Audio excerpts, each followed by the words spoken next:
Hello, my name is Tehan, and today I'm presenting my assessment, which is based on the popular board game Monopoly and financial literacy.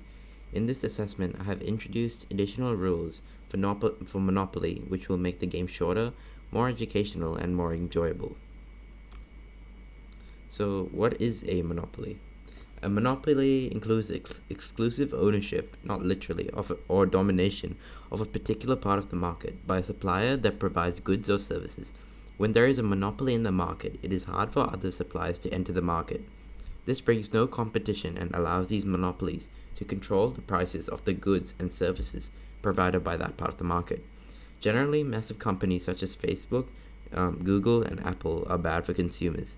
As these monopolies control the prices of the goods and services, they can abuse this power to increase the prices to consumers, which can lead to a reduced amount of innovation, inflation, and a loss of quality. However, monopolies do have a good side to them. Consumers are assured that they have a constant supply of goods and services, as well as relatively stable prices.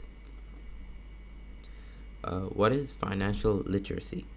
The definition of literacy in the Oxford Languages Dictionary is competence or knowledge in a specified area. So with financial, we can assume that this is being competent or knowledgeable in finance. As you may already know, finance is in essence the management of money. This means that financial literacy is the ability of making effective financial choices through informed judgments involving the management of money.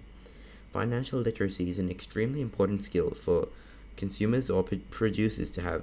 With financial literacy, consumers will have peace of mind about their future, one which protects the assets they have earned over their lifetime.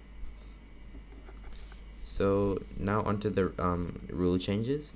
Rule change number 1, making the game shorter.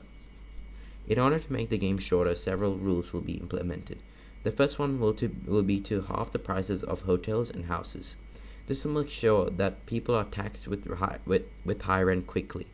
Also, Go money will be increased from $200 to $350 to make sure that everyone has enough money to buy properties quickly.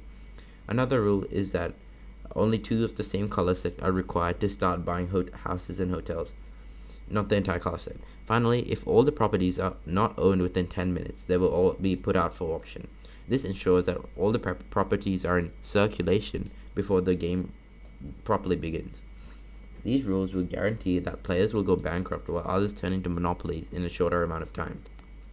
However, some of these rules may be slightly unappealing to some consumers, as they do rush the game. Sometimes people like to play the game slowly, as it gives them more time to think and satisfaction.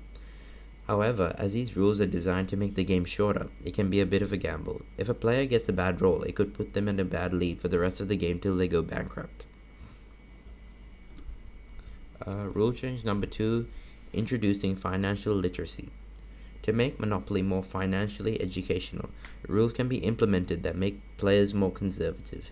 Instead of $1,500 of starting money, this can be reduced to $200 to make players extremely cautious of their money, as if they were using their own. If they roll on Go to jail squared, they could lose $50, which is about 25% of the money. Another rule could be a sort of justice system for cheating. For example, if a player steals $100 from the bank and gets caught, they will have to pay a fine along with the $100 they stole. The fine may range from $300 to $500 and is decided by the banker. The final rule is the ability to loan money from other players or the bank.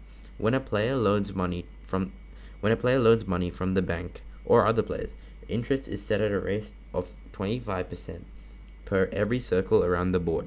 For example, if the loan is $500, after a circle of the board, the amount needed to be repaid increases to $625. The first rule relates to money management and the avoidance of buying unnecessary things, as well as good financial decision making. The second rule relates to the consequences of not managing money well, as it can lead to even further loss. The third rule relates to banking and the concept of loans and knowing if it is safe to loan. The first rule may be slightly unappealing to consumers as they do not have the purchasing power. It could also be slightly unfair as if a player lands on income tax or a bad chance or commuting chest, they could become bankrupt easily. So rule change 3, something fun. To make the game more fun, there should be less serious. The game should be less serious and intimidating. Although this may be slightly less realistic, players will like the idea of less loss. For example, the jail, which players are sent to occasionally, should be removed. Players lose valuable game time and might turn away from the game if they miss out on the action. Also, income tax and the severity of chance or community bad cards should be decreased. The third rule is the allowance of partnerships. Partnerships can make the game more social and less serious. With partnerships, certain properties from both players are merged.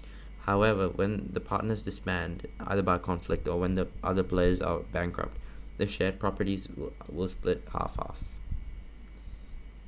So the allowance of partnership will allow more social play and make the game more less tense. Thanks for listening.